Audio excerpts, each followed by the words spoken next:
અલ્યા તમારો વોક હોય ના હોય અને વગર વોકે અરવિંદ કોલર પકડે ને તમે આઈને પાછા મને મઢે કોણ પછી હું પોકું નહીં હું માતા નહીં. એ તો કોલર પકડો ને તમે ઘરે આવો એ પેલા હું મઢમાં ના હોય હું અહીંયા સોટી પડી હોય. ઘણા દેહમાં હાથ પાછળ ઉતર્યો નહીં તો કોઈ એમ કહે છે બરોબર આટલા પતી ગયું કોઈ નહીં મારું અને બોલે એમ કહે છે ચોપડી છો છે એટલે બરોબર હાવલી ઊંધી પડું અને બાવડું ચાલુ એટલે દેહમાં બતાવી દો બહુ ચોપડી પૂછું ભાઈ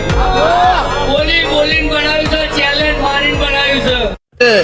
જેના ઘેર વર્ગે જેના ઘેર ચોટે દુનિયાના ભુવા દોરડા બાંધન જો હાથમાં આવું તો મારું કારી નાગણી નું માતા ગજો તારો જેટલા હમણાં ચોપડી લટીને હેડ્યા ભાઈ કે ભાઈ નારવાસીની અંદર 20 વર્ષની જેલ હોત ને પોલીસની ગાડી નીકળી બોલી જા બોલી એટલે બરોબર મારી પિસ્તોલ લઈ લ્યા બોલ્યા જીતર કનેક્શન મારી પિસ્તોલ પીધેલી નકો પીધા હું જજ બનું વકીલ બનું દારૂ એના ગોડા બનાવું દારૂ એના ડાયા બનાવું જસ્યા થાકી ગયા છો તો બે જણા એવો મોત માગે છે કે હાવલી માં લડી જાય